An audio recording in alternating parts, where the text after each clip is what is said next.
Good morning.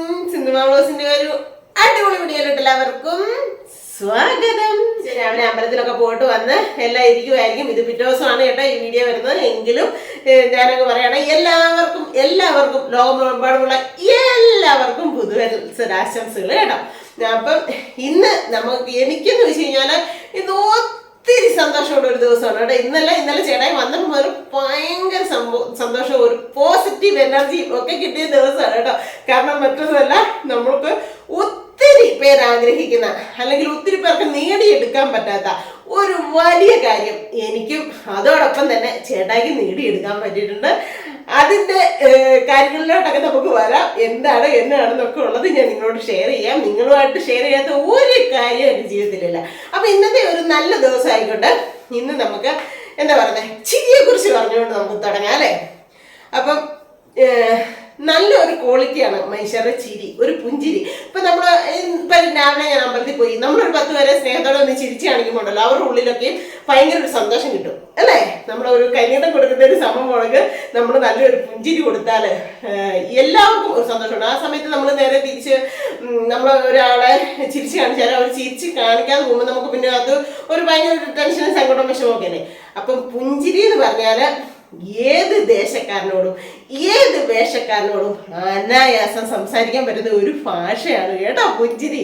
അപ്പൊ നമുക്ക് എല്ലാവർക്കും പരസ്പരം സ്നേഹത്തോടെ എല്ലാ മനുഷ്യരോടും ആരോടും വാശിയും വൈരാഗ്യവും ഒന്നും വെക്കാണ്ട് നല്ലൊരു പുതുവർഷമായിട്ട് തെരഞ്ഞെടുത്ത് കാണുമ്പോൾ ആരെ കണ്ടാലും സ്നേഹത്തോടെ ഒന്ന് പുഞ്ചിരിക്കാം. അങ്ങനെയാവട്ടെ നമ്മുടെ ഫാമിലി മെമ്പേഴ്സിന്റെയും എന്റെയും ഈ വർഷത്തെ നല്ലൊരു ഉചിതമായ തീരുമാനം എന്ന് ഞാൻ ആഗ്രഹിക്കുന്നു, പ്രാർത്ഥിക്കുന്നു. അതിനോടൊപ്പം നിങ്ങൾ എല്ലാവരും കൂടുമെന്ന് എനിക്കറിയാം. അപ്പൊ പിന്നെ ഇന്നത്തെ വിശേഷങ്ങൾ എന്താണെന്നൊക്കെ ഞാൻ കാണിച്ചു തരാം നിങ്ങളെ. അതല്ലേ അതിൻ്റെ സന്തോഷമല്ലേ. നിങ്ങളെല്ലാവരും ഇങ്ങനെ ഇതെന്താ പോലെ പപ്പായ്ക്ക് നേടിയെടുത്തോ, അതെന്ത് സംഭവമെന്നൊക്കെ നിങ്ങൾ വിചാരിക്കുന്നുണ്ടായിരിക്കും. എനിക്ക് എന്തെങ്കിലും ഒരു നന്മ ഉണ്ടായാലും ഒരു സന്തോഷം ഉണ്ടായാൽ എനിക്ക് അതിൻ്റെ അടുത്ത് തന്നെ എൻ്റെ ചേട്ടായും കൂടെ വേണം എന്നുള്ള ആഗ്രഹമുള്ള ഒരു കൂട്ടത്തിലെയാണ്. അപ്പം അതോടൊപ്പം തന്നെ ചേട്ടായിക്കും എന്ത് സംഭവമാണെങ്കിലും വേണം എന്ന് ആഗ്രഹിക്കുന്ന ഒരു കൂട്ടത്തിലെയാണ് ഞാൻ കേട്ടോ. അപ്പം നിങ്ങൾക്ക് എല്ലാവർക്കും സർപ്രൈസ് ആയിട്ട് വെച്ചിരിക്കുകയായിരുന്നു ഞാനത്. അപ്പം സർപ്രൈസ് പൊട്ടിക്കാൻ സമയമായി, നമുക്ക് പോയി എടുത്താലോ എന്നതാണെന്നുള്ളത്. അപ്പം വായോ, ഇന്നലെ ചേട്ടായി കൊണ്ടുവന്ന് കഴിഞ്ഞപ്പം ചെരുപ്പ് ഇടിയട്ടെ. ഇന്നലെ കൊണ്ടുവന്ന് കഴിഞ്ഞപ്പം ഞാൻ കൊണ്ടുപോയി നമ്മുടെ എന്താ പറയുന്നത് ഭഗവാന്റെ അടുത്ത് സമർപ്പിച്ചിട്ടുണ്ടായിരുന്നു. ഇനി ഞാൻ നിങ്ങളെ കാണിച്ചു തരാം കേട്ടോ. അപ്പം ഇതാണ് സംഭവം. ഇതിനകത്ത് വില മതിക്കാനാകാത്ത എന്താ പറയുക, എൻ്റെ ജീവിതത്തിലെ ഏറ്റവും വിലപ്പെട്ട 2 സാധനങ്ങളാണ് ഇതിനകത്തുള്ളത് കേട്ടോ. എന്താണെന്ന് അറിയാമോ? എനിക്ക് ഭയങ്കര ദൈവമേ കൈയും കാലുമൊക്കെ വിറയ്ക്കുന്നു സത്യം. അത്രയും സന്തോഷത്തോടെ അത്രയും സ്നേഹത്തോടെ ആണ് ഈ സാധനം കയ്യിലിരിക്കുമ്പോൾ എനിക്കുള്ളത് കേട്ടോ. അപ്പം ഇതെന്താണ് സംഭവം എന്നുള്ളത് ഇങ്ങനെ കാണിക്കാൻ പറ്റുമോ ഇല്ലയോ എന്നുള്ളത് എനിക്കറിയത്തില്ല. പബ്ലിക്കായിട്ട് നമ്മുടെ ഈ സംഭവം കാണിക്കാൻ പറ്റുമോ എന്നുള്ളത് എനിക്കറിയത്തില്ല. എങ്കിലും ഞാൻ നിങ്ങളെ ജസ്റ്റ് ഒന്ന് കാണിക്കാം. ഇതാണ് സംഭവങ്ങൾ. ഇതെന്താണെന്ന് ചോദിച്ചാൽ എൻ്റെ ലൈസൻസും ചേട്ടായുടെ ലൈസൻസും ആണ് കേട്ടോ.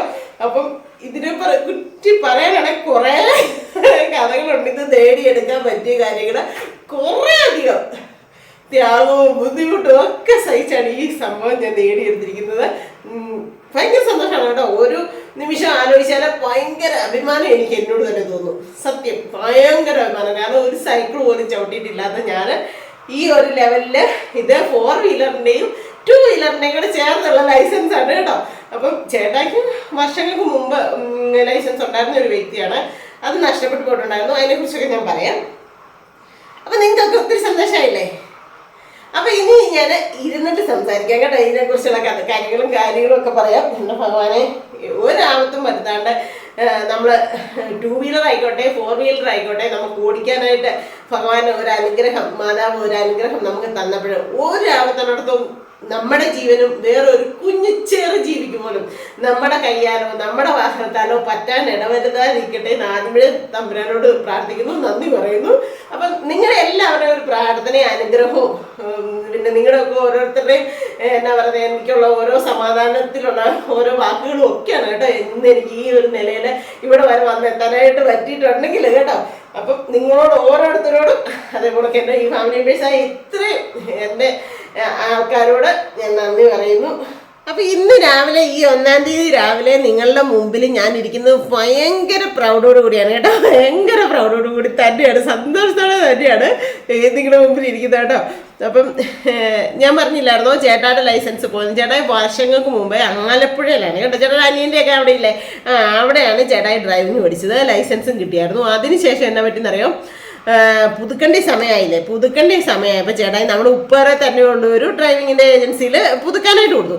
ആ ആളുടെ കയ്യിൽ നിന്ന് ഒരു ബാഗ് ഉൾപ്പെടെ അങ്ങനെ കുറേ സാധനം മോഷണം പോയി. ഇപ്പം നമ്മുടെ ശ്രീകുട്ടൻ്റെ ഒക്കെ സാധനങ്ങൾ പോയില്ലേ എന്ന് പറഞ്ഞോണക്ക് മോഷണം നഷ്ടപ്പെട്ടു പോയി. പിന്നെ ഒരു തരത്തിലും നമുക്ക് ഉണ്ടാക്കാനായിട്ട് പറ്റില്ല. കാരണം അതിൻ്റെ ഒരു ഡ്യൂപ്ലിക്കേറ്റ് എങ്കിലും ഉണ്ടായിരുന്നെങ്കിൽ നമുക്ക് എന്തെങ്കിലും ചെയ്യാമായിരുന്നു. പക്ഷെ അതിൻ്റെ ഒരു ഡ്യൂപ്ലിക്കേറ്റ് പോലും കോപ്പിയോ അന്നൊക്കെ ഫോട്ടോസ്റ്റാറ്റ് എടുത്ത് വെക്കുക, കോപ്പി എടുത്ത് വെക്കുക, ആ പരിപാടിയൊന്നും ഇല്ലല്ലോ.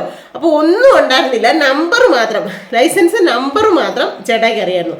പക്ഷെ അത് വെച്ച് ചേട്ടായി കുറേ ശ്രമിച്ചു നോക്കി, എന്നിട്ട് ഒന്നും ലൈസൻസ് കിട്ടിയില്ല കേട്ടോ. അതാ ഞാൻ പറഞ്ഞത്, നമ്മുടെ വേണ്ടപ്പെട്ട സാധനങ്ങൾ നമുക്ക് നഷ്ടപ്പെട്ടു പോകുമ്പോൾ എന്തേരം ബുദ്ധിമുട്ട് അനുഭവിക്കണമെന്നറിയാം. പിന്നീട് അതൊന്നും ഉണ്ടാക്കി നേരെയാക്കി എടുക്കണമെങ്കിൽ ഒരു പരിധി വരെ ചെയ്യുന്നത്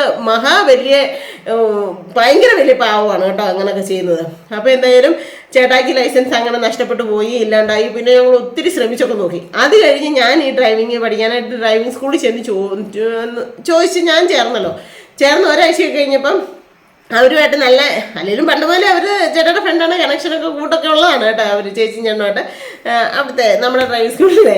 അപ്പം ഞാനിങ്ങനെ ചേച്ചിയോടും ചേട്ടനോടും ചോദിച്ചു, ഇങ്ങനെ ചേട്ടായിക്ക് ഇങ്ങനെ ഒരു ലൈസൻസ് എടുക്കാൻ പറ്റുമോ എന്നൊക്കെ ചോദിച്ചപ്പോഴത്തേനും നമുക്കത് നെറ്റിൽ അത് കയറി നോക്കാം എന്നിട്ട് പറയാമെന്നൊക്കെ പറഞ്ഞു. അതിനിടയ്ക്ക് ചേട്ടായാണ് നമ്മുടെ ഇവിടെ ഹെൽത്ത് ഇൻസ്പെക്ടർ ഒരു ചേട്ടായുടെ ഒരു ഫ്രണ്ട് ഉണ്ടായിരുന്നു, ആ പുള്ളിയോട് ചോദിച്ചു. ആ പുള്ളി ആലപ്പുഴക്കാരനാണ്. അപ്പോൾ അവിടുന്ന് അങ്ങനെയൊക്കെ ചെയ്യിപ്പിക്കാനൊക്കെ ഒത്തിരി ശ്രമങ്ങൾ നടത്തി, ഒത്തിരി. പക്ഷെ ഒന്നും നടന്നു കിട്ടിയില്ല കേട്ടോ, സത്യം ഞാൻ പറയാം. അത് കഴിഞ്ഞ് പിന്നെ ഞാൻ നമ്മുടെ സാറിനോട് ചോദിച്ചപ്പോഴത്തേനും പറഞ്ഞു നമുക്ക് നോക്കാം എന്നൊക്കെ പറഞ്ഞ് ഇതിനകത്തൊക്കെ കയറി നോക്കിയപ്പോൾ അങ്ങനെ ഒരു ലൈസൻസേ നിലവിലില്ല, അതെല്ലാം ക്യാൻസലായി ഇതായി പോയി. അപ്പോൾ പിന്നെ ഒരു ഓപ്ഷൻ ഉള്ളതെന്ന് പറഞ്ഞാൽ ചേട്ടായും പുതിയതായിട്ട് എടുക്കുക എന്നേ ഉള്ളൂ. അപ്പോൾ ഇപ്പോഴാണ് എടുക്കാൻ കുഴപ്പമൊന്നുമില്ല എന്ന് പറഞ്ഞു. അപ്പം ലേണേഴ്സ് ഉൾപ്പെടെ എല്ലാം ചെയ്യണം. അപ്പോൾ ചേട്ടായിക്ക് മടിയായോ, വേണ്ട ഇനിയിപ്പം വേണ്ട, സാരമില്ല അങ്ങനെ ഇങ്ങനെയൊക്കെ പറഞ്ഞു. ഞാൻ സമ്മതിച്ചില്ല. ഞാൻ പറഞ്ഞു വേണം, നമുക്ക് ചെയ്യാൻ പറ്റുന്ന കാര്യങ്ങളാണ് ഇതൊക്കെ. നമ്മൾ വേണ്ട നാളത്തേനെന്ന് മാറ്റി വെക്കുമ്പോഴാണ് നമ്മുടെ ഓരോ കാര്യങ്ങളും ഇങ്ങനെയാണ്. അതുകൊണ്ട് ചെയ്തേ പറ്റത്തുള്ളൂ എന്ന് പറഞ്ഞു. എന്നിട്ട് ഞാൻ ആരോടും വേണ്ടിയില്ല, എല്ലാവരോടും സീക്രട്ടാക്കി വെച്ച് കേട്ടോ, എല്ലാവരോടും സീക്രട്ടാക്കി വെച്ചിട്ട് ലേണേഴ്സ് എഴുതാൻ പോയി. ലേണേഴ്സ് എഴുതി ജയിച്ചു. അത് കഴിഞ്ഞ് ആദ്യത്തെ ട്രിപ്പ് തന്നെ ഡ്രൈവിങ്ങിൻ്റെ ഇതിന് ചെന്നപ്പോൾ തന്നെ ഫസ്റ്റ് ട്രിപ്പ് തന്നെ ചേട്ടായിക്ക് 2 വീലറും 4 വീലറും കിട്ടി കേട്ടോ.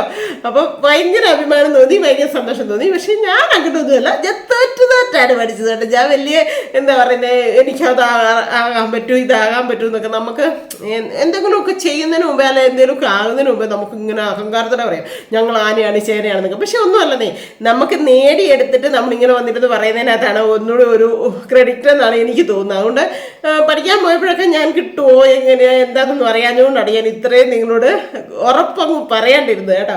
പക്ഷേ ആദ്യത്തെ പ്രാവശ്യം ഞാൻ ചെന്നു, ഇതാണ് കേട്ടോ, ടെസ്റ്റ് ഗ്രൗണ്ടിൽ ചെന്നു. ആദ്യ ഡേറ്റ് പഠിത്തം കഴിഞ്ഞു. അപ്പോൾ 24 ദിവസം 22 ദിവസമൊക്കെയാണ് നമുക്ക് ക്ലാസ് തരുന്നത് കേട്ടോ.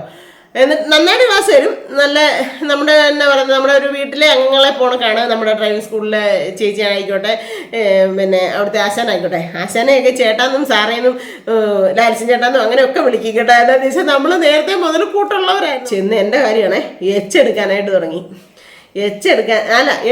ഫസ്റ്റ് കേട്ടോ ഭയങ്കര തണുപ്പെന്ന് വെച്ചാൽ ഭയങ്കര തണുപ്പ്. ബാബര കൊച്ചുന്ന മകരമാസം ഭയങ്കര തണുപ്പ്. അതും നമ്മുടെ ഗ്രൗണ്ട് ആണെങ്കിൽ ഒരു പാറമടയാണ് പീരുമേട്. എല്ലാവർക്കും അറിയാം, പീരുമേടിലൊക്കെ ഉള്ളവർക്കൊക്കെ നമ്മുടെ ഈ വീഡിയോ കാണുന്ന കുറേ അധികം ആൾക്കാർക്ക് അറിയാം. ഭയങ്കര പാടാണ് കേട്ടോ നമ്മുടെ ഗ്രൗണ്ട്.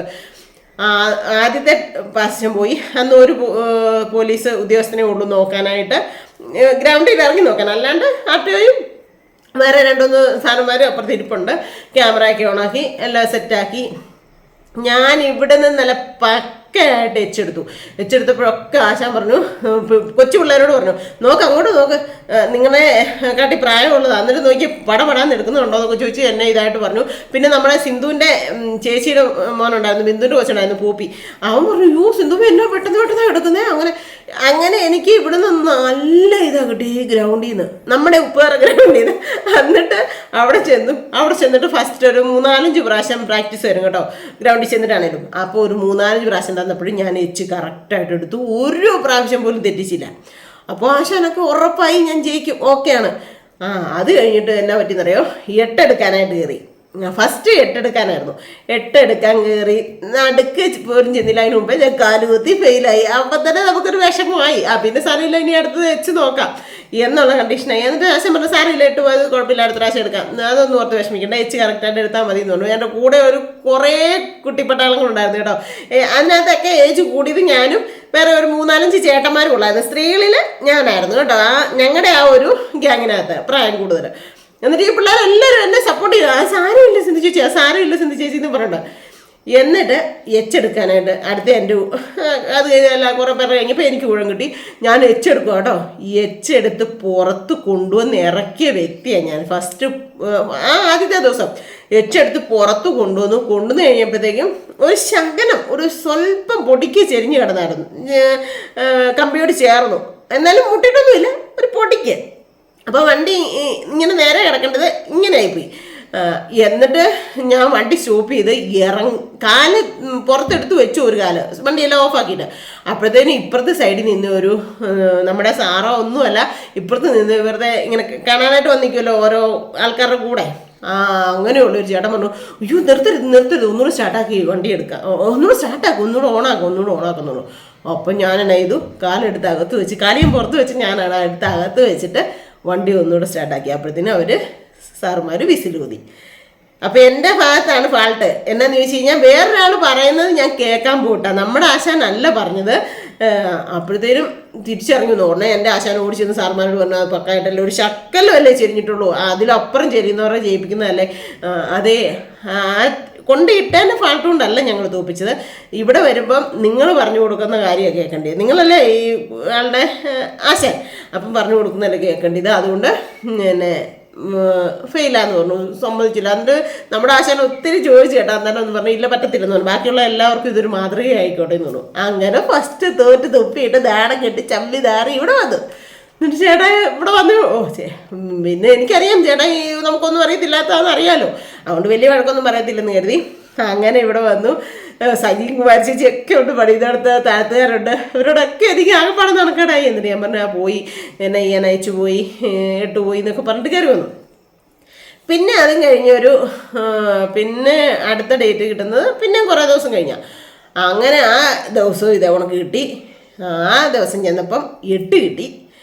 എച്ച് നടുക്ക് വന്നപ്പോൾ സഡനായിട്ട് ഓഫായി പോയി വണ്ടിയുടെ. എനിക്കറിയത്തില്ല, ഞാൻ ആശാൻ പറയുന്നത് ക്ലച്ചെന്ന് കാലെടുത്തുകൊണ്ട് ഓഫായിരുന്നു, പക്ഷെ എൻ്റെ മനസ്സിൽ മൊത്തം ക്ലച്ചെ കാലുണ്ടെന്നാണ്. അങ്ങനെ നടുക്ക് കറക്റ്റ് സെൻറ്ററിൽ വന്നപ്പോൾ വണ്ടി ഓഫായിപ്പോയി. അങ്ങനെ രണ്ടാമതും ഞാൻ തോറ്റ് തുപ്പിയിട്ടു. അപ്പം എനിക്ക് മനസ്സിലായി, ഞാൻ ഗ്രൗണ്ടിൽ നിന്ന് കരഞ്ഞോണ്ട് ഇറങ്ങിപ്പോന്നു, സങ്കടപ്പെട്ട് വിഷമിച്ച് ഇനി ഇല്ല, ഇതിനില്ല, എച്ച് വേണ്ട, എനിക്ക് 8 കിട്ടിയില്ല, 8 മതി, ഇനി എച്ച് വേണ്ട എന്നുള്ള മനസ്സിൽ കരുതി കേട്ടോ. എന്നിട്ട് ഞാൻ ഗ്രൗണ്ടിൽ അവിടെ ഇങ്ങോട്ടേക്ക് പോരാൻ വേണ്ടിയിട്ട് ഇറങ്ങി വന്നപ്പോഴത്തേനും നമ്മുടെ ഉപ്പറയുള്ള മഞ്ജു എന്ന് പറഞ്ഞ ടീച്ചറുണ്ട് കേട്ടോ. ഏകദേശമൊക്കെ ഞങ്ങളൊക്കെ ഏകദേശം ഒരേ ഏജായിരിക്കും. ടീച്ചറാണ് മഞ്ജു ടീച്ചറെ നിൽക്കുന്നു. മഞ്ജു ടീച്ചർ ചോദിച്ചു, എന്നാ എൻ്റെ സിന്ധു നാണക്കേട് ഇങ്ങനെയുണ്ടോ? ഇത് ഞാൻ 6ാമത്തെ പ്രാവശ്യം ഇപ്പം വന്നേക്കുന്നത്, നീ 2 പ്രാവശ്യമല്ലേ തോറ്റിട്ടുള്ളൂ, അതാണോ നീ ഇത്ര ടെൻഷൻ? ആ ടീച്ചർ എന്ന് പറഞ്ഞു കഴിഞ്ഞാൽ ഇവിടെ എല്ലാം ഇപ്പം വണ്ടി ഓടിച്ചുകൊണ്ട് നല്ല സുഖമായിട്ട് നടക്കുന്ന വ്യക്തിയാണ് കേട്ടോ. പക്ഷേ റോഡ് പോകും, 5-6 പ്രാവശ്യം എങ്ങാണ്ടായി. എന്നിട്ട് ഓരോ പ്രാവശ്യം പോയി ലാസ്റ്റ് എച്ച് കിട്ടിക്കഴിഞ്ഞ് പിന്നെ ലേണേഴ്സിൻ്റെ ഡേറ്റ് എല്ലാം കഴിഞ്ഞ് അതും പുതുക്കി, അതും കഴിഞ്ഞ് 6 മാസമായി. അപ്പോഴത്തേക്കും അതെല്ലാം കഴിഞ്ഞിട്ട് വീണ്ടും ഒന്നേന്ന് റോഡ് എടുത്തു, അന്നേരം പോയി. അതിനിപ്പോൾ റോഡ് എടുക്കാൻ വന്നേക്കുവാ. നീ നമ്മൾ പിള്ളേരെ നോക്കണ്ട, പിള്ളേരെന്ന് വെച്ച് കഴിഞ്ഞാൽ അവരുടെ ആ ഒരു പ്രായത്തിന് ഇതിനവർ പക്കയായിട്ട് എടുക്കും. നമ്മുടെ ഏജും കൂടെ നമ്മൾ നോക്കണം. ഒരു കാരണവശാലും ഫെയിലായെന്ന് പറഞ്ഞുകൊണ്ട് അടുത്ത ഇതിന് അറ്റൻഡ് ചെയ്യാതിരിക്കാൻ പറ്റത്തില്ല, ഉറപ്പായിട്ട് ചെയ്യണമെന്ന് തോന്നും. എന്നിട്ട് ഇവിടെ വന്നിട്ട് ചേട്ടായോട് വിളിച്ച് കരച്ചിലും സങ്കടവും ഭയങ്കര വിഷമം പറച്ചിലൊക്കെ ആയിരുന്നു. അപ്പോൾ ചേട്ടായി പറഞ്ഞു ഇല്ലടി അടുത്തന്നെ കിട്ടിക്കോളും, കുഴപ്പമില്ല, ഓക്കെ സാരമില്ല എന്നൊക്കെ പറഞ്ഞ് എന്തായാലും 3ാമത്തെ തവണ എനിക്ക് കിട്ടി, ഒരു കുഴപ്പവും ഇല്ലാണ്ട്. ഇപ്പം നമ്മുടെ കയ്യിൽ ലൈസൻസും കിട്ടി. അപ്പോൾ ചേട്ടായിയല്ല മിടുക്കൻ, ചേട്ടായിയല്ല ഫസ്റ്റ് പോയി ഓക്കെ ആയി ഇതെല്ലാം റെഡിയാക്കിയത്. അപ്പോൾ എന്തായാലും മൂന്നാമത്തെ പ്രാവശ്യമാണെങ്കിലും ഒന്നിപ്പഴിച്ച 3 അല്ലെങ്കിൽ പിന്നെ തോൽവി വിജയത്തിനൊരു മുന്നോടിയാണെന്നൊക്കെ പറയുന്നതൊക്കെ സത്യമായ കാര്യമാണ് കേട്ടോ. നമ്മൾ വേണ്ടാന്ന് വെച്ചാൽ അന്ന് സത്യത്തിൽ ഞാൻ വേണ്ടാന്നൊക്കെ പറഞ്ഞ് സങ്കടപ്പെട്ടൊക്കെ ഇറങ്ങി പോകുന്നതാണ്. അപ്പോഴും എനിക്ക് ആ ഒരു ടീച്ചറെ മാലാഹയുടെ രൂപത്തിൽ അവിടെ എന്നോട് ഇടപെട്ട് എനിക്ക് പറഞ്ഞു തന്നു, മനസ്സിലായോ? അപ്പോൾ അങ്ങനെയുള്ള ഓരോ കാര്യങ്ങളും ഒരു കുഞ്ഞി കാര്യങ്ങളാണേലും മറ്റൊരു ആൾക്കാർ പറഞ്ഞു തരുമ്പോഴേ അതിനൊരു വിലയുണ്ട്. ഓരോ മനുഷ്യരുടെ ഓരോ വാക്കുകൾക്കും വിലയുണ്ട്. അതിന് നമ്മളൊരു വില കൊടുക്കണം, ഒരു വില കൽപ്പിക്കണം, എങ്കിൽ നമുക്ക് മുമ്പിൽ തന്നെ എത്താൻ പറ്റും കേട്ടോ. അപ്പം എൻ്റെ എന്ത് കേട്ടില്ലേ, വെളുപ്പിനെയൊക്കെയാണ് ഇവിടുന്ന് പോകുന്നത്. എന്ത് പാടുപെട്ടോ, ഒത്തിരി ഇതേ വരുന്നു. അമ്പലത്തിലൊക്കെ പോയിട്ട് സുന്ദരി മറിയാമ്മ വരുന്നുണ്ട് കേട്ടോ. അപ്പോൾ ഒത്തിരി കഷ്ടപ്പെട്ടാണ് ഇത് നേടിയെടുത്തത്. ഒത്തിരി കഷ്ടപ്പെട്ടെന്ന് വെച്ച് കഴിഞ്ഞാൽ ഇവിടുന്ന് നമുക്ക് കുട്ടിക്കാനമൊക്കെ ചെല്ലുമ്പോഴത്തേനും കിടുകിടാന്ന് വിറയ്ക്കും. സെറ്ററൊക്കെ അതിന് വേണ്ടിയിട്ട് മേടിച്ചു. ഒത്തിരി ബുദ്ധിമുട്ടി, ഒത്തിരി ത്യാഗം സഹിച്ചാണ് കേട്ടോ ഞാനിപ്പോൾ ഈ ഒരു സംഭവം നേടിയെടുത്തത്. ഹായ്, ചുണ്ടേരി ആയിട്ടുണ്ടല്ലോ, നല്ല പാവാടയും പോയി നോക്കിയിട്ട് കാണാൻ പറ്റുന്നില്ല. ഇങ്ങോട്ട് ചീങ്ങി നിൽക്ക്. അയ്യോ, തന്നനൊക്കെ തൊട്ടോ. തന്തനം എന്തിന് ചിന്തനം എന്തിന് തുന്തൂരപ്പൊട്ട് നീനക്കെന്തിന്. ഓ, സുന്ദരി പെണ്ണല്ലേ, പിന്നെ എന്തിനാ ഈ തന്തനവും കുങ്കുമോ ഒന്നും വേണ്ട, തുന്തിരി കേട്ടോ. ഇന്നലെ ഇവളുടെ പ്രൊഫൈല്, ഇവളുടെ അമ്മയുടെ പ്രൊഫൈലൂടെ ഇവളുടെ കണ്ണിൻ്റെ പതിൽ ഒരു കുഞ്ഞു മോന്തം വെച്ചു. അപ്പം ഞാൻ ആരിനോട് പറഞ്ഞു, ഇതാരാ ഈ പന്ന മോന്തയായിട്ടിരിക്കുന്ന ഈ കൊച്ചി, ഈ ഒരു സുഖമില്ലല്ലോ. അയ്യോ, അന്നേരം കിറിയൊക്കെ അങ്ങ് പോക്കാണ്ട. അത് ഞാനോ? ആണോ? അത് കൊച്ചാണ് സുന്ദരിയാന്ന് പറഞ്ഞു കേട്ടോ. രാവിലെ അമ്പലത്തിൽ പോയിട്ട് എന്നാ പറഞ്ഞേ, പ്രാർത്ഥിച്ചേ?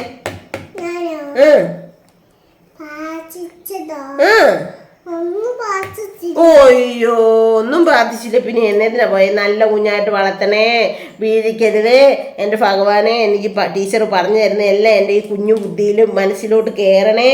അച്ഛനെ അമ്മേനെ എല്ലാം കാത്തോളണേ, ആർക്കും ഒരു ഉവിയും വരുത്തരുതേ എന്നൊക്കെ പ്രാർത്ഥിക്കണ്ടായിരുന്നോ? എന്നിട്ട് ഒന്നും പ്രാർത്ഥിക്കാതെ വന്നേക്കോണോ? ബിസ്ക്കറ്റ് മേടിക്കാൻ പോയതായിരുന്നു നീ? അത് ശരി. ആ, പുതിയ കടയായോ? ആണോ? ആ, കൊച്ചിന്റെ ഇവിടെ ഒരു പുതിയ കട തുടങ്ങിയിട്ടുണ്ട് കേട്ടോ. നമ്മുടെ തൊട്ടടുത്തൊരു ഒരു കൊച്ചു ബിങ്കോ എന്ന് പറഞ്ഞേ. അപ്പൊ എന്തായാലും പിന്നെ പുതുവത്സരാശംസകൾ എന്ന് പറഞ്ഞു എല്ലാവരോടും. എല്ലാവർക്കും പറ, എല്ലാവർക്കും പുതുവത്സര ആശംസകൾ. ഓക്കെ, ലവ് യു ഉമ്മ. അവള് ലവ് യു പറയല. അയ്യോ, അവൾക്ക് ലവ് യു പറയാൻ നടക്കണത് പറഞ്ഞെ. എന്താ ഓക്കെ, എന്താ വീഡിയോ എടുക്കട്ടെ കേട്ടോ. ഞാൻ ഒരു കാര്യം പറയാനെന്ന് നിർത്തി വിട്ടുപോയി കേട്ടോ. ഇന്നലെ ഞാൻ മുണ്ടക്കയത്തിന് പോകണം. മുണ്ടക്കയത്ത് എന്നിട്ട് അവർ സമ്മതിക്കുകയാണെങ്കിൽ കോട്ടയത്തോട് ആയിലയിലൊക്കെ ഒന്ന് കറങ്ങണം, ചെറുതായിട്ടുള്ള സിറ്റികളിൽ കൂടെ ഒക്കെ ഒന്ന് ടച്ച് ചെയ്ത് കറങ്ങണം എന്നൊക്കെ ഞാൻ പ്ലാൻ ചെയ്തു. പക്ഷേ അപ്പോൾ എനിക്ക് പോകാനായിട്ട് തടസ്സം വന്നു, മഴയുടെ രൂപത്തിൽ തടസ്സം വന്നു. പക്ഷെ തമ്പുരാൻ ഒന്ന് തീരുമാനിച്ചിട്ടുണ്ട്, നീ ലൈസൻസ് നിൻ്റെ കയ്യിൽ കിട്ടിക്കഴിഞ്ഞ് നീ ലൈസൻസുമായിട്ട് യാത്ര ചെയ്താൽ മതി എന്ന് തമ്പുരാൻ കണക്ക് കൂട്ടിയിട്ടുണ്ട്. അതിൻ്റെ അന്ന് തന്നെ ഞാൻ പോകണം എന്ന് വിചാരിച്ചിട്ട് പോക്ക് നടക്കാത്തതിൻ്റെ അന്ന് തന്നെ വൈകിട്ട് ഇത് ചേട്ടായി കൊണ്ടുവന്നപ്പോൾ എനിക്ക് അത്ഭുതം എന്നല്ലാണ്ട് മഹാ അത്ഭുതം എന്നാണ് പറയാനുള്ളത് കേട്ടോ. അപ്പോൾ എന്ത് പറഞ്ഞാലും ഇത് നേടിയെടുത്തത് എനിക്ക് ഒത്തിരി ഒത്തിരി ഒത്തിരി അഭിമാനത്തോടെ പറയാൻ പറ്റുന്ന ഒരു കാര്യം തന്നെയാണ്. അതുകൊണ്ടാണ് ഞാൻ എന്നെ തന്നെ പുകഴ്ത്തി എനിക്ക് പ്രൗഡ് തോന്നുന്നു എന്ന് പറഞ്ഞു കേട്ടോ. ദൈവമേ, ഗ്യാസ് കൊണ്ട് വരുന്നുണ്ട്, എന്നെ ചെയ്യണേ. ഇനിയിപ്പോൾ പോട്ടെ. അപ്പോൾ എന്തായാലും കല്യാണിക്കുട്ടി ആര്യൻകുട്ടനും ഒക്കെ വന്ന് അവർ ഇറങ്ങിപ്പോയി കേട്ടോ. പുതിയ ബിസ്ക്കറ്റൊക്കെ മേടിച്ച് കൈ പിടിച്ചിട്ടുണ്ട്, അത് ഞാൻ കൊണ്ട് കൊടുക്കട്ടെ എന്ന് പറഞ്ഞു. പിന്നെ 2 പേർക്കും കഴിഞ്ഞിട്ടൊക്കെ ഞാൻ കൊടുത്ത് എന്നിട്ട് പോയിട്ടുണ്ട് കേട്ടോ കുഞ്ഞുങ്ങൾ. അപ്പോൾ എന്തായാലും ഇന്ന് നല്ല സന്തോഷമുള്ളൊരു ദിവസമാണ്, ഒത്തിരി സന്തോഷം തോന്നിയ ദിവസമാണ്. ഇന്നലെ വൈകിട്ട് മുതൽ കേട്ടോ ഇത് കൈ കിട്ടിയപ്പോൾ മുതൽ. ശരിക്കും പറഞ്ഞാൽ അവിടെ പോയി ഇതെടുത്ത് എന്താ പറയുന്നത്, തണുത്ത് മരച്ച ഒരു സ്ഥലമാണ് പീരുമേട് കുട്ടിക്കാനും ഒക്കെ. നമുക്ക് പറ്റത്തില്ല, താങ്ങാനായിട്ട് പറ്റത്തില്ല, തുമ്മലും ചീറ്റലും. അതുകൊണ്ട് തന്നെ ഫുഡ് കിട്ടണമെങ്കിൽ തൊട്ടടുത്തെങ്കിലും ഒരു കടയില്ല. അപ്പം നമ്മൾ ഇവിടുന്ന് വെളുപ്പിനെ പോകണം, അവിടെ 6 മണിയാകുമ്പോൾ ചെല്ലണം. 6 മണിയാകുമ്പോൾ ചെല്ലണം. നമ്മൾ ഇവിടുന്ന് ഒരു 5 മണിക്കെങ്കിലും ഇറങ്ങണം. 5 മണിക്കല്ല, അതിന് മുമ്പേ ഇറങ്ങണം ഈ വീട്ടിൽ നിന്ന്. അങ്ങനെ ഇവിടുന്ന് നമ്മൾ ഉപ്പുകരന്ന് ബസ് കിട്ടിയല്ല, പരപ്പേ ചെല്ലണം. പരപ്പേ ചെന്നിട്ട് വേണം ബസ് കയറി പോകാൻ. ഞാൻ 6 കടന്നൊക്കെ അക്കരെ കയറിയൊക്കെ പോയിട്ടുണ്ട് കേട്ടോ. 2-3 പ്രാവശ്യം പിന്നെ പിള്ളേരാരേലും ഒക്കെ നിൽക്കാൻ വരാമെന്നൊക്കെ ഞാൻ പറയുമോ വേണ്ട എന്നൊക്കെ പറഞ്ഞൊക്കെ ഞാൻ അങ്ങനെയാണ് പോയി ഇത് ചെയ്ത് നേടിയെടുത്തത് കേട്ടോ. അതുകൊണ്ടാണ് ഞാൻ പറഞ്ഞത്, ചിലരോർക്കും ഇത്ര വലിയ കാര്യമാണോ ഒരു ലൈസൻസ് എടുത്തത്, ഇതാണോ ഇത്ര കാര്യം എന്നൊക്കെ. പക്ഷേ എന്നെ സംബന്ധിച്ച് പറഞ്ഞാൽ വലിയൊരു കാര്യം തന്നെയാണ് കേട്ടോ. പിന്നെ ഇതിന് പിന്നിൽ എനിക്ക് വേണ്ടിയിട്ട് ഒത്തിരി പേരുടെ കഷ്ടപ്പാടും ത്യാഗവും ബുദ്ധിമുട്ടും ഒക്കെ ഉണ്ട് കേട്ടോ. കാരണം വിഷ്ണുവും അമ്മുവാണ് എന്നെ ആദ്യമായിട്ട് വണ്ടി പഠിപ്പിക്കാനായിട്ട് ശ്രമിച്ച വ്യക്തികൾ. അവരോട് ഒത്തിരി താങ്ക്സ്. അതുപോലെ തന്നെ ചിപ്പിയും കിച്ചും അവർ ഒത്തിരി ഇത് ചെയ്തതാണ് കേട്ടോ. ചിപ്പിമോളാണെങ്കിൽ എൻ്റെ പുറകെ വന്ന് അവൾ ശരിക്കും പഠിത്തായിരുന്നു. അന്നേരം അവൾ ഇച്ചിരി ഒരു വണ്ണമൊക്കെ വെച്ചിരുന്ന ഒരു ടൈമാണ്. ഒരു 10 ദിവസം ഞാൻ അങ്ങനെ പിന്നെ എൻ്റെ വണ്ടിയുടെ പുറകെ അവളെ ഓടിച്ചിരുന്ന അവൾ വെറും സ്ലിമ്മായി പോലെ. അവളിപ്പോൾ മറ്റേ സുംബ ഡാൻസ് ഒക്കെ ചെയ്താണ് സ്ലിം ആയത് കേട്ടോ. എന്ന് പറഞ്ഞോണക്ക് കിച്ചും ചിപ്പി ശരിക്കും കഷ്ടപ്പെട്ടു എനിക്ക് വേണ്ടിയിട്ട്. അതുപോലെ തന്നെ നമ്മുടെ ആശയുടെ ഉണ്ണി, എൻ്റെ അനിയത്തിയുടെ കൊച്ച്, ഒത്തിരി കഷ്ടപ്പെട്ടു. 2 ദിവസമല്ല, 1 മണിക്കൂറോ 1 ദിവസമൊക്കെയാണ് വന്നതെന്ന് പറഞ്ഞാലും എനിക്ക് വേണ്ടിയിട്ട് വന്ന് എൻ്റെ സമയത്തിനനുസരിച്ച് എന്നെ ഓടിച്ച് പഠിപ്പിക്കുകയൊക്കെ ചെയ്തു. അതുപോലെ തന്നെ നമ്മുടെ ഫാമിലിയുള്ളവരെല്ലാം എല്ലാവരും കൂടപ്പുറപ്പുകളൊക്കെ കണ്ട ശാന്തകുഞ്ചാണെങ്കിലും കുട്ടായാണേലും മോനായി ആണേലും എല്ലാവർക്കും ഞാൻ പഠിച്ചെടുക്കുന്നതിനോട് ഭയങ്കര ആഗ്രഹമായിരുന്നു. മോനായി ഇന്ന് ജീവനോടെ ഉണ്ടെങ്കിൽ ഒത്തിരി സന്തോഷിച്ചേനെ. അവർ പാറും ഗിരിജയൊക്കെ എല്ലാവർക്കും സന്തോഷമാണ് കേട്ടോ ഇങ്ങനൊരു കാര്യം ഞാൻ നേടിയെടുത്തതിൽ. അതുകൊണ്ട് തന്നെ നമ്മുടെ കുടുംബത്തിലെ എന്നാ പറയുന്നത് ആൾക്കാർ, ഞങ്ങളുടെ കുടുംബത്തിൽ ഞാനാണ് കേട്ടോ 2 വീലറിനും 4 വീലറിനും ഇപ്പം ഇങ്ങനെ നേടിയെടുത്തിരിക്കുന്നത്. അപ്പോൾ അതും ഒരു വലിയ ഭാഗ്യം തന്നെയല്ലേ. നമ്മുടെ ഇത്രയും കൂടപ്പുറപ്പുകളിലെ നമുക്കിങ്ങനെ ഒരു കാര്യം നേടിയെടുക്കാൻ പറ്റുന്നത് എനിക്ക് ഭയങ്കര അഭിമാനമാണ്. അതുകൊണ്ട് തന്നെ എൻ്റെ കൂടപ്പുറപ്പുകൾക്ക് എല്ലാവർക്കും അഭിമാനമാണ് കേട്ടോ. കുട്ടായാണ് പറയുന്നത്, നീ തുഴഞ്ഞു പഠിച്ചാൽ മതി, അങ്ങനെ പഠിക്കുന്നത്, അങ്ങനെ പഠിച്ചിതാവുമെന്ന് അങ്ങനെ പറയാമായിരുന്നു. പക്ഷേ എല്ലാവരും ഒന്നുമായി തോറ്റ് കഴിയുമ്പോൾ പിന്നെ ലൈസൻസിന് പോകത്തില്ല, അങ്ങനെ പഠിച്ചിരിക്കും. പിള്ളേർ സെറ്റിനെല്ലാം പെട്ടെന്ന് എടുത്തായിരുന്നു. പക്ഷെ മുതിർന്ന എൻ്റെ കൂടപ്പുറപ്പുകളിൽ എനിക്കത് സാധിച്ചെടുക്കാൻ പറ്റിയില്ല. ഒത്തിരി സന്തോഷവും ഒത്തിരി ഇതും തോന്നുന്നുണ്ട് കേട്ടോ.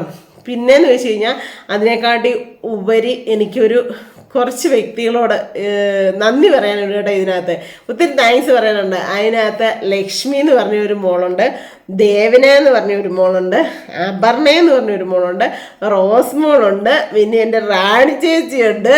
അങ്ങനെ പിന്നെ ആരെങ്കിലും വിട്ടുപോയിട്ടുണ്ടോ? പിന്നെ എൻ്റെ നമ്മുടെ കോയമ്പത്തൂർ ആങ്ങളെയും നത്തൂരുമുണ്ട്, കൃഷ്ണമോളുണ്ട്. അങ്ങനെ എനിക്ക് ഒറ്റക്കെട്ടായിട്ട് ഇത് നേടിയെടുത്തേ സിന്ധുമ്മയ്ക്ക് പറ്റത്തുള്ളൂ, സിന്ധുമ്മയെ കൊണ്ട് പറ്റും എന്നും പറഞ്ഞുകൊണ്ട് എനിക്ക് സപ്പോർട്ട് ചെയ്ത് സഹായം ചെയ്ത് സമാധാനം തന്ന് ഒക്കെ തന്ന വ്യക്തികളാണ് ഈ ഞാൻ പേര് പറഞ്ഞ ഇത്രയും വ്യക്തികളും കേട്ടോ. ഞാൻ നിങ്ങളോട് പറയാത്ത ഒരു കാര്യമുണ്ട്. ഇതുവരെ ഞാൻ വണ്ടി ഓടിക്കാൻ പഠിച്ചിട്ട് സത്യം പറഞ്ഞാൽ ഒരിടത്തൊന്ന് വീഴുവോ പിറക്കുവോ ഒന്നും ചെയ്തിട്ടില്ല കേട്ടോ. അന്ന് വിഷ്ണു അമ്മും കൂടെ ഒന്ന് പഠിപ്പിച്ചപ്പോൾ ചെറുതായിട്ടൊന്ന് ബാലൻസ് ആയിട്ട് പ്രീതിയിലേക്ക് അവിടെ ഇങ്ങനെ വണ്ടി പോയി കാപ്പിക്കിട്ടൊന്ന് ഒരഞ്ഞു, പഴയ വണ്ടിയായിരുന്നു അപ്പം. പക്ഷേ എനിക്കൊന്നും പറ്റില്ല. പക്ഷെ കയ്യിൽ ഇവിടെ ഒരു ശകലം പോറി. ഞാൻ അപ്പം ഇതൊക്കെ ഇതിനകത്തുള്ളതല്ലെന്ന് വെച്ചുകൊണ്ടാണ് ഞാൻ ആരോടും പറഞ്ഞൊന്നുമില്ല. അതൊക്കെ കഴിഞ്ഞ് നമ്മൾ പുതിയ വണ്ടി എടുത്തു. അത് കഴിഞ്ഞ് ഞാൻ ആ വണ്ടി കൊണ്ടൊക്കെ അതിലൊക്കെ പൊട്ടൊന്നും ഒരു പോറൽ പോലും പറ്റുമോ ഒന്നും ചെയ്യില്ല. പക്ഷേ എനിക്ക് നമ്മൾ പുതിയ വണ്ടി എടുത്തില്ല. പുതിയ വണ്ടിയൊക്കെ എടുത്തിട്ട് കഴിഞ്ഞ പ്രാവശ്യം ഒരു 3-4 പ്രാവശ്യം മുമ്പാണ് കേട്ടോ ഞാൻ സന്തോഷിനെ അവിടെ ചെന്നിട്ട് ഈ മഴ പെയ്ത് തെന്നി കിടക്കുമല്ലായിരുന്നു. അപ്പം ഞാൻ എന്തോ ഒരു ഇതിന് വേണ്ടിയിട്ട് ചെന്ന് അന്നേരം അവൻ മുറ്റത്ത് നിറച്ച് വേറെ ഒരു 2-3-4 വണ്ടിയുണ്ട്, വണ്ടി പണിയുന്നതൊക്കെ ആയിട്ട്. അപ്പം ഞാൻ അവിടെ ചെന്നിച്ചിരി കഴിഞ്ഞിട്ട് ഞാൻ ഇങ്ങോട്ട് പോരുവാ കേട്ടോ. പോരാനായിട്ട് പുറകോട്ട് ഇറക്കിയപ്പോഴത്തേനും എനിക്കറിയത്തില്ല എന്നാ പറ്റിയെന്ന്. എൻ്റെ കയ്യിൽ നിന്ന് വണ്ടി മറിഞ്ഞു പൊത്തൊന്ന് താഴെ വീണു. എനിക്കൊന്നും പറ്റിയില്ല. വണ്ടിയുടെ സൈലൻസറിൻ്റെ അവിടെ ഒക്കെ ഒരു ശാലം പോറിപ്പോയിട്ട് പോയി. എൻ്റെ പിന്നെ എനിക്ക് സോങ്കടം കൊണ്ട് ഒന്നുമല്ല. എന്നെ പറ്റിയതെന്ന് എനിക്കറിയത്തില്ല. എന്തോ എൻ്റെ ഞാൻ കാല് കുത്തി ബാക്കിലോട്ട് ഇറക്കി റോഡിലോട്ട് ഇറക്കിയപ്പോഴത്തേനും കാല് കുത്തി. പക്ഷേ എൻ്റെ കാലിന് പെട്ടെന്ന് മസിൽ കയറുന്ന പോലെ ഇങ്ങനെ കൊളുത്തി പിടിക്കുന്നവണൊക്കെ ഒരു വേദന വന്നു. അപ്പോഴത്തേനും എനിക്ക് ആ കാലിന് കൺട്രോൾ ചെയ്യാനായിട്ട് പറ്റില്ല. അപ്പോഴത്തേനും വണ്ടി പറഞ്ഞ് റോഡിൽ വീണു. വണ്ടി ഫുള്ളായിട്ട് പറഞ്ഞു വീണു. എൻ്റെ ദേഹത്തോടൊന്നും വീണില്ല, എനിക്കൊന്നും പറ്റിയില്ല. അതാണ് ഒരു മഹാ അത്ഭുതം. നിസാന അമ്മൂൻ്റെ കലയൊന്നും വീണപ്പോഴത്തേനും കണ്ടില്ലേ. എന്നിട്ട് ഞാൻ നിങ്ങളോട് ആരോടും പറഞ്ഞില്ലെന്നുള്ള ആളായിരുന്നു. വണ്ടി പോറി എനിക്ക് ഭയങ്കര സങ്കടമായി. ഞാനിവിടെ വന്നിരുന്നു ചേട്ടായിയോട് പറഞ്ഞ് വിളിച്ചു കാർച്ച, എൻ്റെ റാണി ചേച്ചിയോട് വിളിച്ച് കാർച്ച. അപ്പോൾ റാണി ചേച്ചിയോട് ആദ്യമേ കരഞ്ഞ് സങ്കടപ്പെട്ടാ പറയുന്നത്. അപ്പോഴത്തേനും എന്നോട് പറയല്ലേ, നിനക്ക് എന്തെങ്കിലും പറ്റിയോ മോനെ? ഞാൻ പറഞ്ഞു ഇല്ല ചേച്ചി, എനിക്കൊന്നും പറ്റില്ല. അത് ശരി, വണ്ടിയാണ് തട്ടും മുട്ടും പ്രശ്നങ്ങളൊക്കെ ഉണ്ടാവും, അതാണ് വണ്ടി. അന്ന് പറഞ്ഞുകൊണ്ട് നീ എന്തിനാ ഇങ്ങനെ സങ്കടപ്പെടുന്നത്? അതൊക്കെ ഇതിനകത്തുള്ളതാണ്. അതാ ഞാൻ പറഞ്ഞത്, അങ്ങനെ നമുക്ക് ഓരോ വിഷമങ്ങൾ വരുമ്പോൾ അതങ്ങനെയാണ് എന്നുള്ളത്. അതിൻ്റെ ആ ഉള്ളിലുള്ള കാര്യങ്ങൾ നമുക്ക് പറഞ്ഞ് മനസ്സിലാക്കി തന്ന സ്നേഹിച്ച വ്യക്തികളാണ്. ലക്ഷ്മി എന്ന് പറഞ്ഞ മോളാണെങ്കിൽ സിന്ധുമ്മ ഇത് നേടിയെടുത്തേ പറ്റത്തുള്ളൂ, ഇത് ഞങ്ങളുടെയും കൂടി ഒരു ആവശ്യമാണ്, ഞങ്ങൾക്കിത് കാണണം എന്ന് പറഞ്ഞ വ്യക്തികളാണ് ദേവന, റോസ് മോള്, അപർണ ഒക്കെ കേട്ടോ. അപ്പോൾ അവരോട് എല്ലാവരോടും ഒത്തിരി ഒത്തിരി ഒത്തിരി താങ്ക്സ് പറയാണ്. എല്ലാവർക്കും ഫോട്ടോയൊക്കെ ഇട്ട് കൊടുക്കുന്ന വീഡിയോക്കകത്ത്. അപ്പോൾ ഒത്തിരി താങ്ക്സ് പറയാണ് കേട്ടോ. അപ്പോൾ ഇന്നത്തെ ഒരു ഭയങ്കര മനസ്സുകൊണ്ട് നിറഞ്ഞ ഒരു വീഡിയോ ആയിരുന്നു. നിങ്ങൾക്ക് എല്ലാവർക്കും ഇഷ്ടമായെന്ന് ഞാൻ കരുതുന്നു. ഇഷ്ടമായെങ്കിൽ ഓടിപ്പോയി ലൈക്ക് ചെയ്യുക, ഷെയർ ചെയ്യുക, സബ്സ്ക്രൈബ് ചെയ്യുക, കമൻറ്റ് ഇടുക, കൂടുതൽ ആ വെല്ലോടുകൂടെ ഒന്ന് ഇടിച്ചു പൊട്ടിച്ചു കേട്ടോ. അപ്പൊ പുതിയൊരു ഹാപ്പി വീഡിയോ വരുന്നതിൽ എല്ലാവർക്കും ടാറ്റാ.